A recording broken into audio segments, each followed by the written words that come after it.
In the previous class, we saw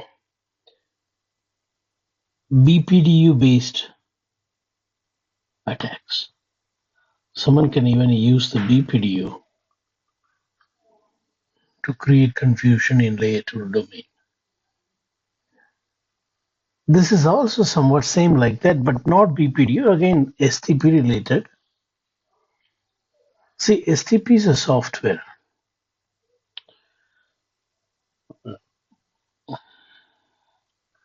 What if the software itself fails?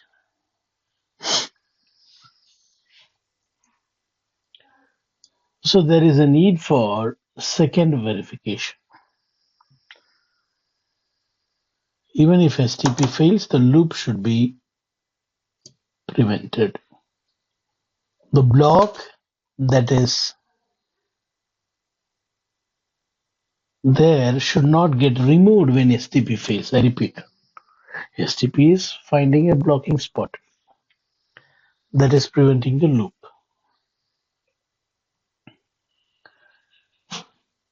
In the middle, if STP fails, if the software fails, the block should continue. Until when? Until the real unblocking need to be done.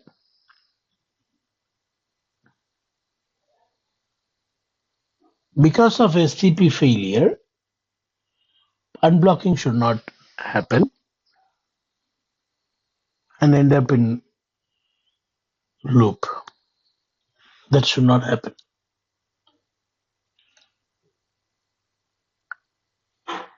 Not only that, there is also another protocol, same like STP, but in a fiber optics world, not in a Ethernet world. STP is in an Ethernet world.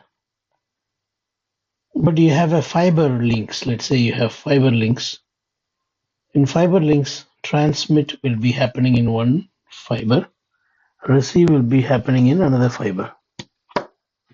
There will be two paths, one for going, another for coming.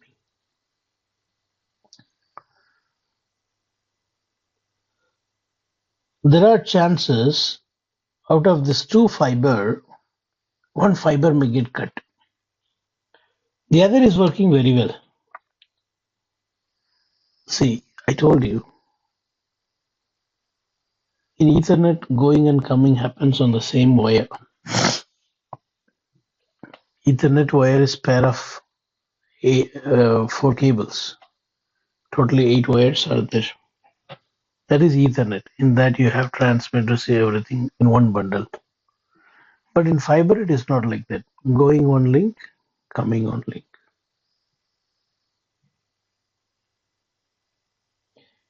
One of the link goes down, which means you may not be receiving. You will be only able to send.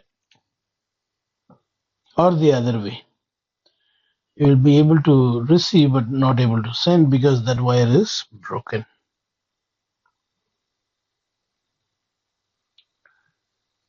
So this type of hardware failure will also cause loop. The physical fiber failure will also cause loop. How do we prevent this? First case, software failure, STP. Second case, fiber failure, hardware failure.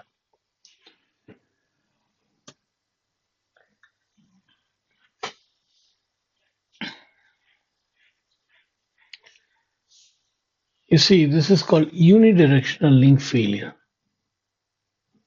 BPD is not going between switch A and B. This is software failure. A is not sending BPDU on that link.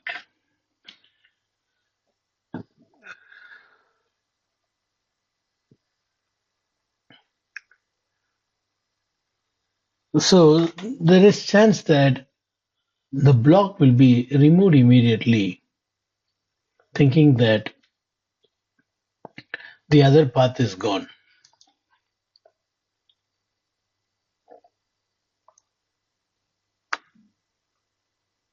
And that will cause loop. You see, port on C becomes designated and transmission to forward state.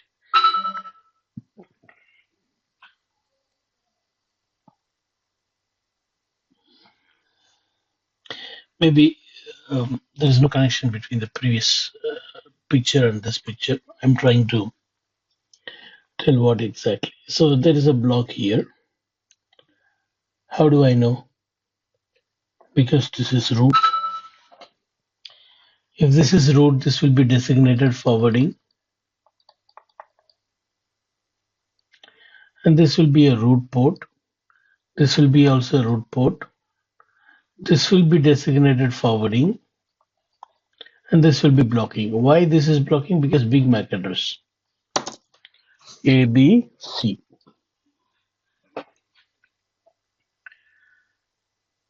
But when the software failure happens, this port which was blocking now becomes designated forwarding. That's what's the idea. The port on C becomes designated and transmission to forwarding state. Immediately what happens? The loop occurs. The traffic starts looping on one direction because of their non-blocking port. There is no blocking port. How do we prevent this? Answer is on the top. Loop guard. When you say loop guard, when you guard loop, you are additionally having another protocol to make sure that the link is really failed. For example, when there is a block here and due to STP failure, BPDU is not coming. If loop guard is there, enabled on these switches through loop guard, it will know that the link is still available. Physically, there is no damage. So I need to maintain the block. Loop guard is a kind of ping mechanism that goes in between the switches. When the ping response is happening, the block will continue blocking as long as the ping is responding. That's loop guard. Even when STP fails, the block is still maintained because the link is still available. It is not a physical link failure, it's the STP failure. When loop guard is not enabled, then this happens. Step 1 and step 2 happen, which you see in this picture. When loop guard is not enabled, when STP fails, when the software fails, when STP fails, switches don't have any other opinion from other protocol. So it unblocks immediately. That causes loop. So before loop guard, the loop was happening, but after loop guard, with the loop guard, port on C transmission to loop inconsistency state, preventing loop. So it is equal to blocking port only. So B is not sending any packet to C because the block is still maintained. Loop inconsistency state.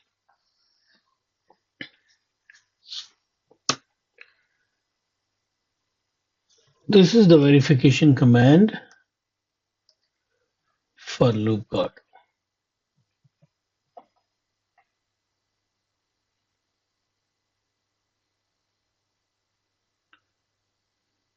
Now what is this? This is the command that you have to enable for fiber optics. Fiber optics will have fiber receive, fiber send, enable unidirectional link failure detection, a UDLD. Just UDLD enable on the global mode. Make sure your switch supports this. Only fiber switches supports this. To enable UDLD, this is the command. Globally, you type UDLD enable. Under the interface for one particular interface, you can do same command under interface. If you want to cancel, you see, disable UDLD on an individual non-fiber optics interface. So don't enable. Sometimes your switch may have fiber as well as non-fiber. When you enable globally, it gets enabled on both fiber and non-fiber. So you can go to a non-fiber interface and say no UDLD enable.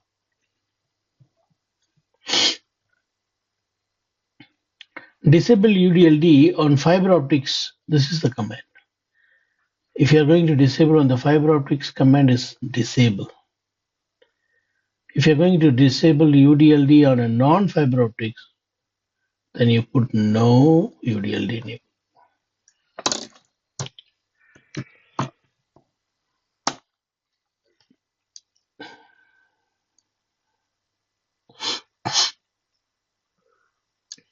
So this command will reset the interfaces if it is shut down because of unidirectional link failure. It will reset.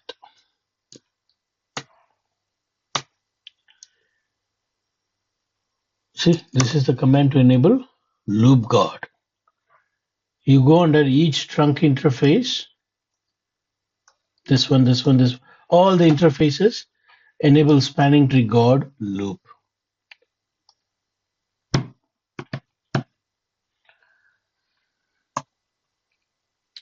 See, here is the difference between loop guard and UDLD. One difference you should know, UDLD is hardware for fiber optics. Loop guard is software.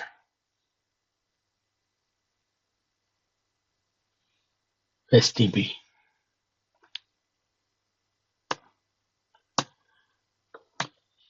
Next chapter is about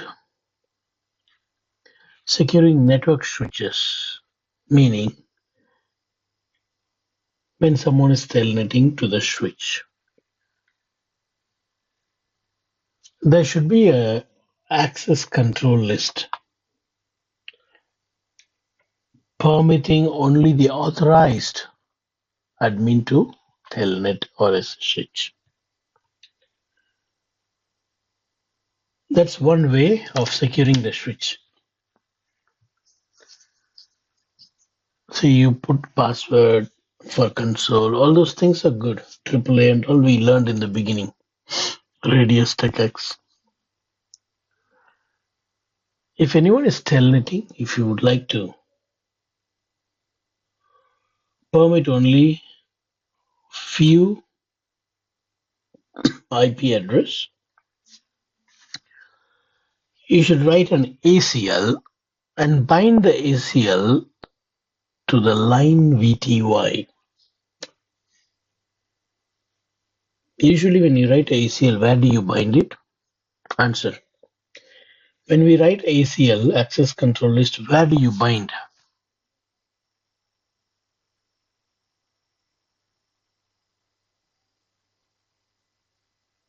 Where do you call the access control list when you write access control list? CCNA. Please answer.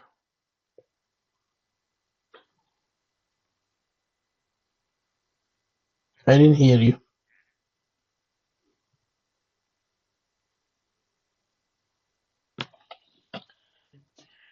Yes, we bind it on the interface.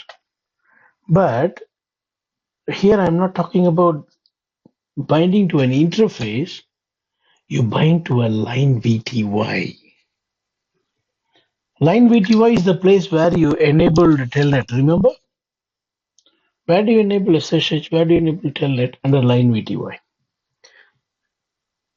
through line VTY, virtual terminal emulation, the telnet happens, isn't it? You remember we used to go under line VTY 04 password, transport input, telnet. That is the place where you're going to bind the access control list. Not only that, in Cisco, we have a protocol called CDP,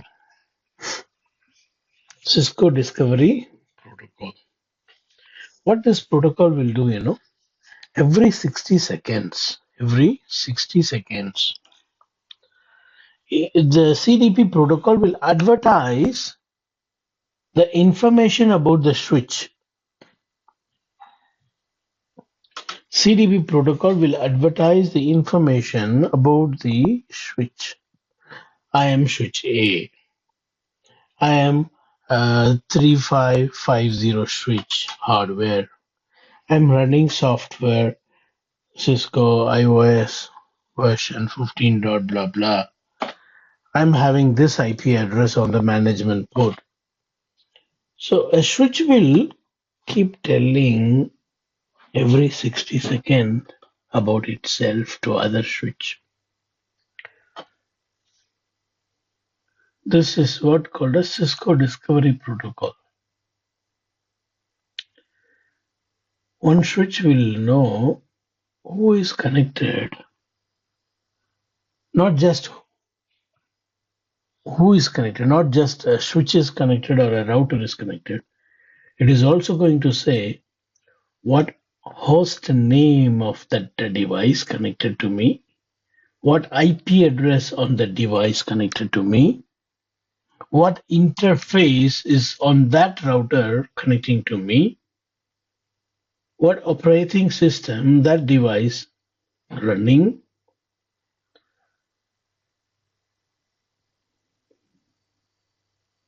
all this information. A switch as well as a router will be keep on telling every 60 seconds who it is. But this is dangerous also sometimes. See, within your organization, this is good. You no need to go to the other switch to know the IP address of that switch. You no need to log into the router to know the router's IP address. From this router itself, you will know the router address, the next router's address, so that you can easily tell it from here. We can also discover topology through CDP.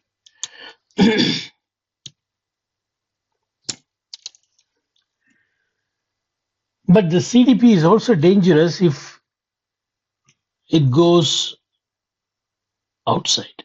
If CDP information goes outside via the WAN facing interface, then ISP will also know about your device hardware, platform, software version, IP address, MAC address, host name, which is not safe. So when you say securing network switch, you also need to disable CDP wherever it is inappropriate. By default, all the switches and routers in Cisco runs CDP. I'll show you. The hardware serial number is 4331. Another one I'm keeping 2911. And then I'm also having another switch here. And also I'm keeping one multi-layer switch. And I'm connecting all this to a switch here down.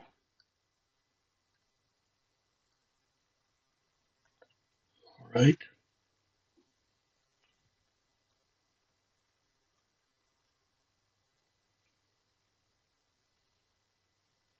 I'll just go to this two device and say unshut.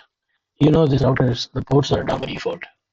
I'll just unshut the interface so that CDP can advertise. I'm also giving host name router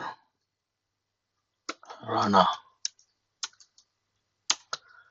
I don't know why I got the name Rana in my mind. I don't know what is Rana. Interface G000. See, I'm just giving no shutdown only. Just I'm giving no shutdown, not even an IP address on this interface.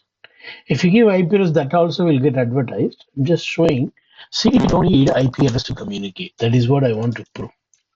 CDP need an IP address to communicate. CDP works in layer 2. I'm giving this host name switch Pona. Rana Pona. Another switch here.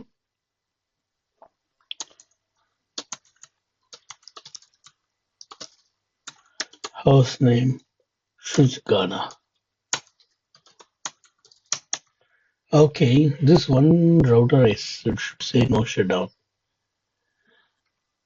Rana Pona Ghana.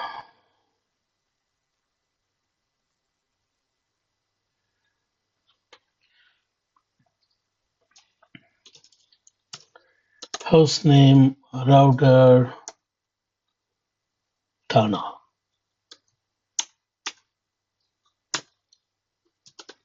That's a place called Thane in Mumbai.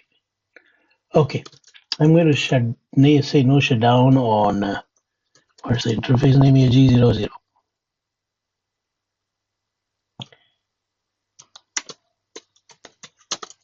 Okay. For this one, I'm going to give IP address. One router I did not give IP address. You remember that, right? Last time.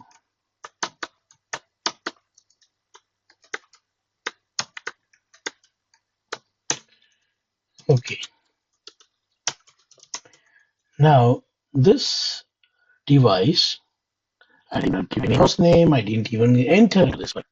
But this switch will know all the devices connected here, including the host name of the device. You see.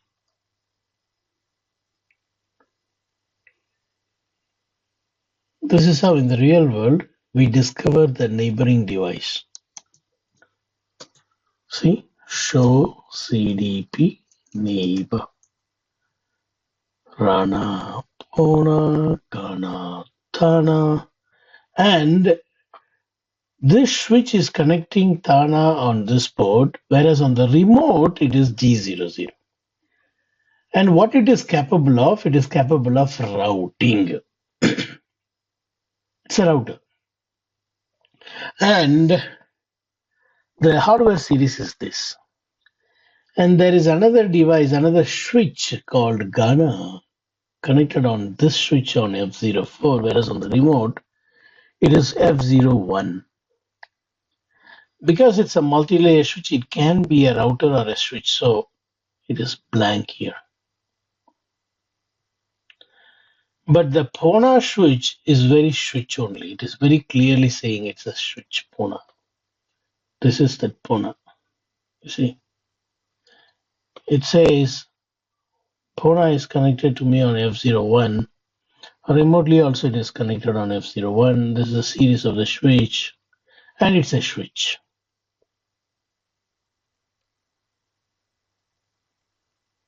You see, not only that.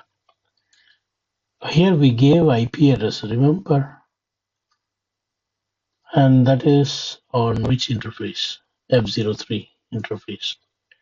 F03 interface is Tana. Okay, let's type show CDP neighbor details. Now I'm taking you to Tana. Here is Tana. You see the IP address you configured there. It's capable of routing. And this is the operating system running there. This is the hardware. You see? All this information of neighbors are discovered. Okay. Now, if this is a bad guy, he has got all your information. That is why we have to put password for the telnet. Not simply password, put access list also. tell who can. Not everyone who knows the password can tell it. Only when telnet request comes from Madagascar, it will allow. It comes from Abu Dhabi, it won't allow. So you are permitting only Madagascar. That is an implicit denying every other country.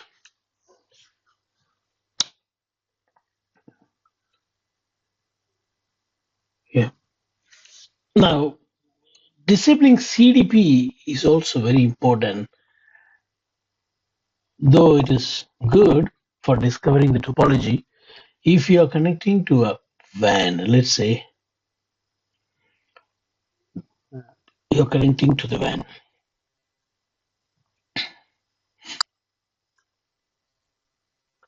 In the WAN, they will come to know about your one of the switch, and from that information, they will jump from here to here. And then from here, they will type again CDP and they will know this guy's IP address. And from here to here, they will jump.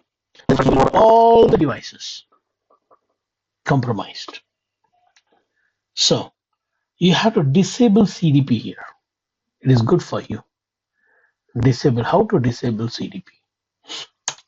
If you want to disable on particular interface, this is the command. No CDP enable. No CDP enable.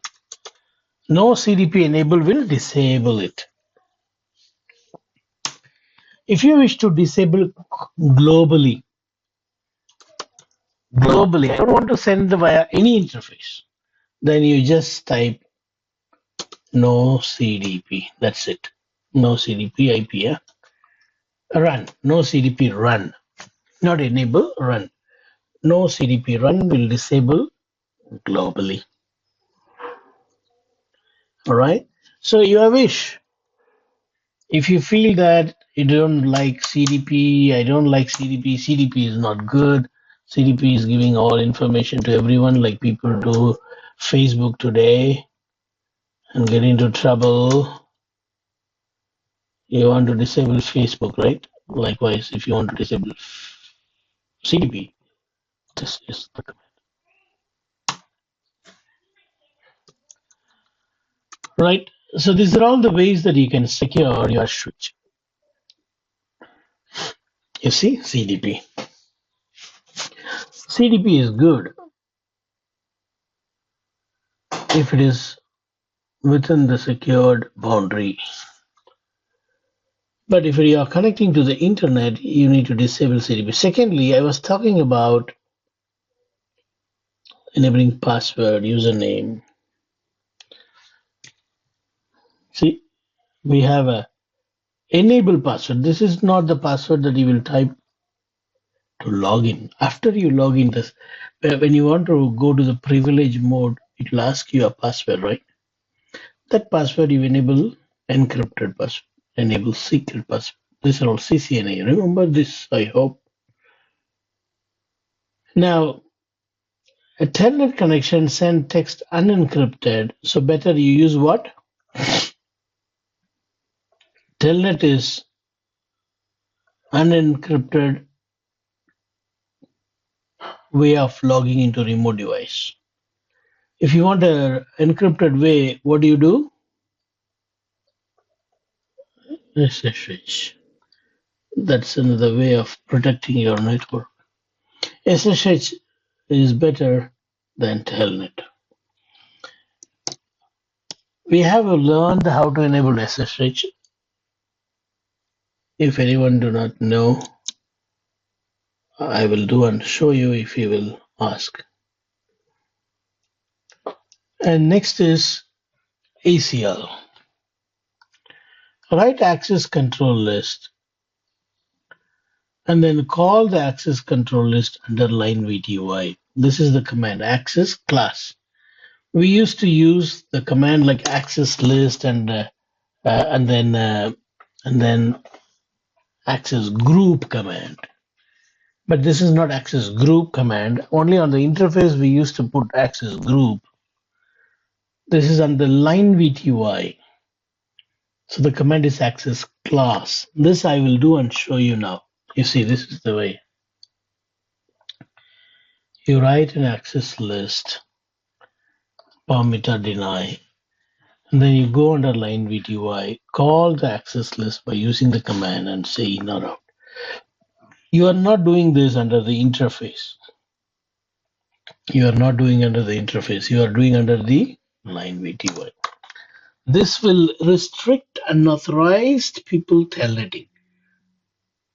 Unauthorized people may know your username and password, but still they cannot telnet or SSH because the access list should also match.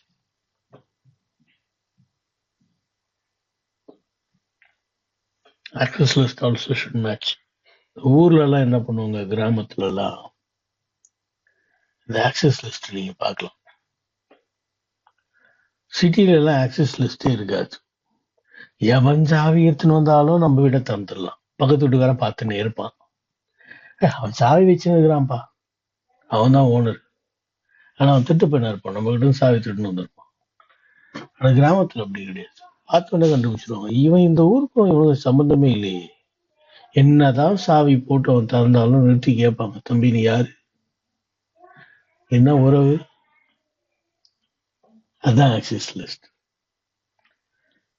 Without access list, if someone have got username and password, anyone can log in. With access list, even if they have that username and password, unless they come from the allowed permit list, permitted IP address, permitted source, they can't telnet, they can't SSH. You see, so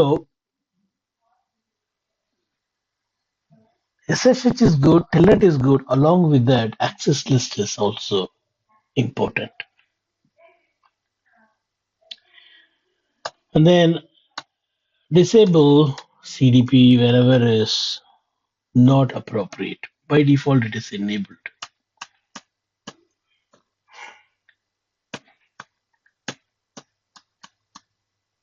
Okay, here it is written. Best practice to secure switch. Secure switch protocol. Trim CDP. Use only as needed. Secure spanning tree. How you will secure spanning tree? Today we learned loop guard. Previous class we learned source guard. Sorry, spanning tree, no?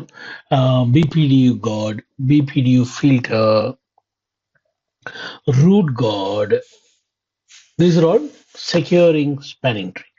Root guard, loop guard, BPDU guard, BPDU filter. These are all securing spanning tree.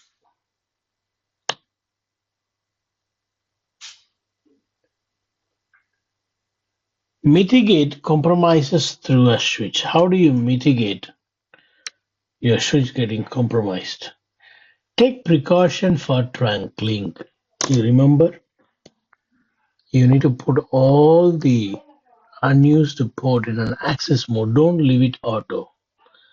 And put all the unused port in a unused VLAN. When you are enabling trunk on a port, make sure you use the port. Don't enable trunk today for next year usage. Don't enable trunk port for tomorrow usage. Today, if you are using the port, then you make trunk. As soon as you finish using, if you change mind, you do not want to have a trunk, don't only unplug the wire. Also go inside the router, cancel the trunk configuration, put that port as an access port and assign it to the unused VLAN. Why? If someone do trunk negotiation, they can hop between all VLANs. So take precaution for trunk link. Minimize physical access physical port access, meaning try to do SSH always. Don't just go with the console port and connect every switch. Establish standard access port configuration for both unused and used port. Standard access port, that is the meaning of. Don't leave it as auto. Now, securing switch access. Set system password means, console password. Secure physical access to the console, meaning what? Keep the door locked. Physical access to the console. Not everyone can get into the data center. No, I have seen a few companies have gone to their data center. They don't allow so easily. They don't allow into their data center. I don't think their own employees they allow.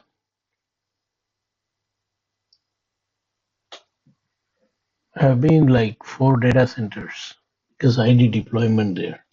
Some migration. Because they know me for many years, they allowed me. Otherwise, they would have not.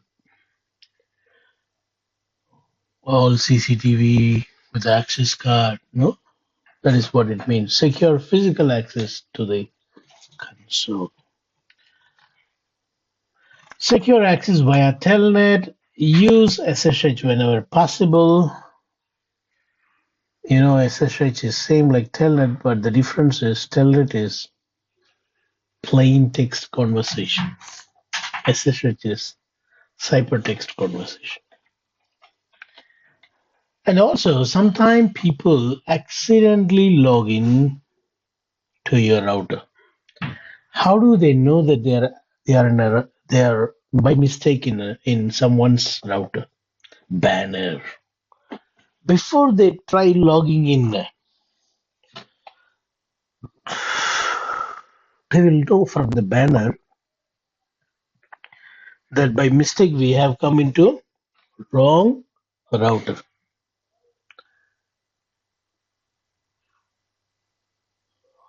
ஒரு காலத்துல இந்த மாதிரி நிறைய வரும் calls phone calls வரும் by mistake கால் பண்ணிட்டுங்க சாரிங்க wrong நம்பருங்க like that. Even in networking sometimes people will make mistake when they type IP address. So the banner will warn them, you are in a wrong place, this is not your area.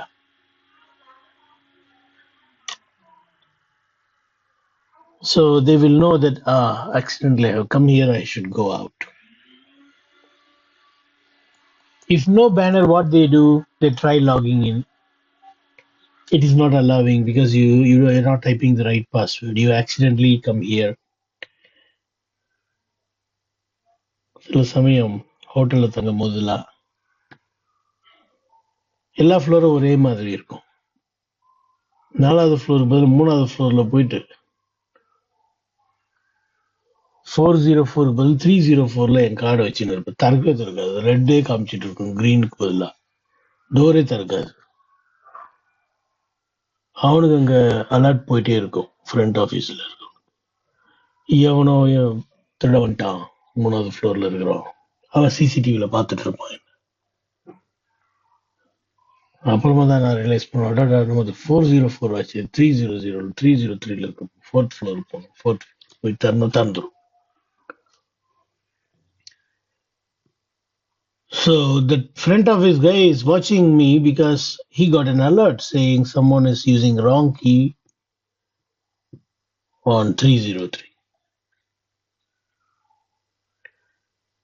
Likewise in networking also, administrator will know everything. So when they stay for long trying to put some usernames and password, even after seeing banner, they can take action. That's why warning banner is important. Put warning banner. You know how to set banner, right? Go to the global mode and say banner, login, the quotation you just say. This router belong to so and so. Fine. Next is use syslog if available, meaning syslog is an server-client relationship service. Your routers, your switches, everything is like a client for the syslog server. Syslog server is running on a server, a computer, a laptop. It's a software. It's a software. So whenever someone logs into a router or a switch, immediately syslog will go and update the syslog server. At this particular time, a person called Ravi entered into this router.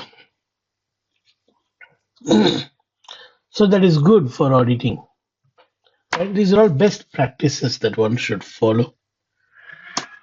And this page I already explained. Right now, what I'm going to do is I'm going to do this access list for line VTY. And if anyone wants to see how to enable SSH, if you ask me, I can show you. And then line VTY with the access list. So I'm starting from this switch. This switch is Pona. Pona.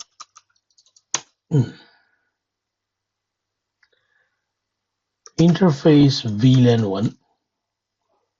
IP address 200.100.200.1. 255.255.255.0. No shit. And then username ABC, password ABC. Line VTY, transport input, telnet, login local, and then enable secret password ABC. That's for the enable mode. Done.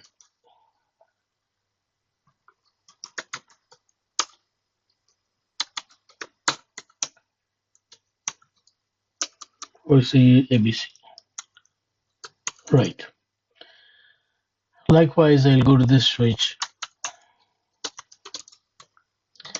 Interface VLAN 1. No shit. IP address is 200.100.200.2.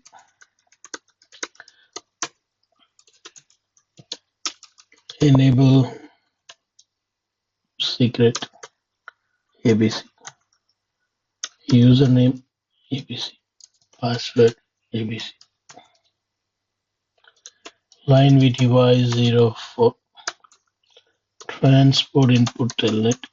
Login local.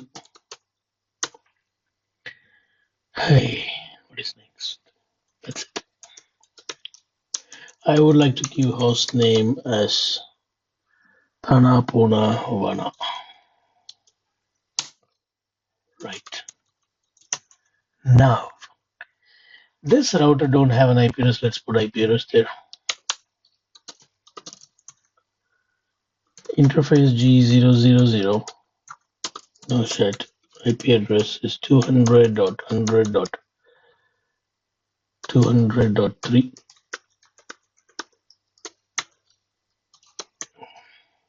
That's it. Now you see, these two switches don't have any access list. So whoever has got IP address can tell it. Whoever can have IP address. Sorry, username and password and IP address. I know the IP address of the first switch, so I said telnet 200.100.200.1. It's asking the username.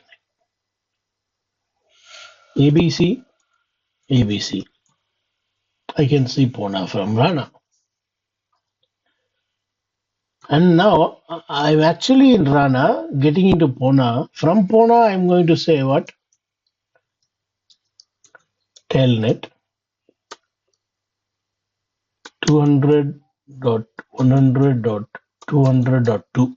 Whose address is this? WANA. ABC, ABC, enable ABC. So what I have done, from the router to the first switch, from the first switch to the second switch.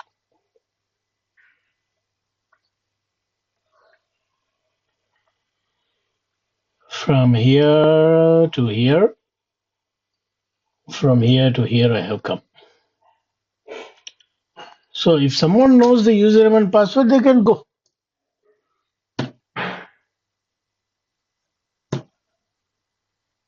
So how do you prevent this? I want only this router to tell it, not this guy or this guy. I want these two switches to be accessed by the router. Router is 200, 103. Only from that IP address I want to permit. So what I need to do is,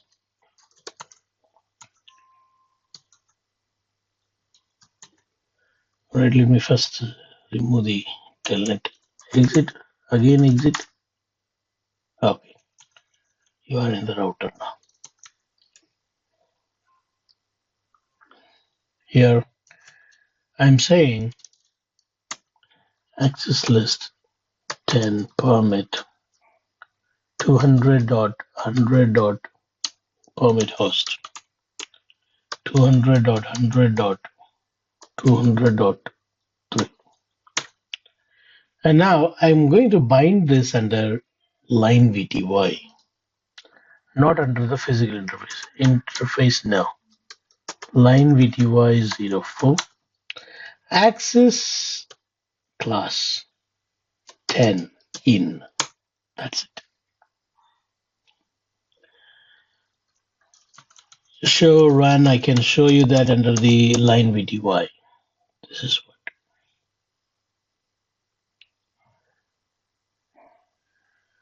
Now I'm going to copy this and paste the same on the other switch.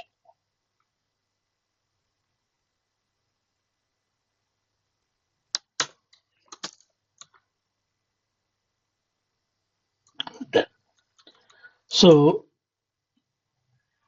now which is possible? This won't be possible. This is possible, and again from here only you can go here. It is not like this. It is not like from here to here, not possible. When you try from here, the IP address is not matching with the access list. Only when you try from here, the access list matches. So let's try now. I'm going to telnet again from here. I'm allowed ABC, ABC, enable ABC. And last time I was telnetting from here, telnet 200.100.200.2. This time it's not allowed because policy don't allow. So again I go exit from here and then I try telnet 200.100.200.2. It'll allow ABC, ABC, enable ABC. Yep. So only from Rana telnet is allowed. If I go to Pona and try Vana telnet, Vana's IP address, it won't work because the IP address is not matching with the access list. Right. So that's it. We have learned a lot of attacks, MAC address based attack, VLAN based attack, spoofing based attack, securing switch, and a lot. This is to protect our network. Here we did not learn anything about how to attack. Learning how to attack, I tell you, definitely no one has got the time. It's a waste of time. See how to protect, and the life will be old enough to finish the race. This attack and all waste of research. They are wasting their time, doing mistake and then regretting and then crying and then waste of time. Best way: secure your network. Don't do damage to others. Protect yourself from others' damage. Life goes very smooth. See you tomorrow. We are going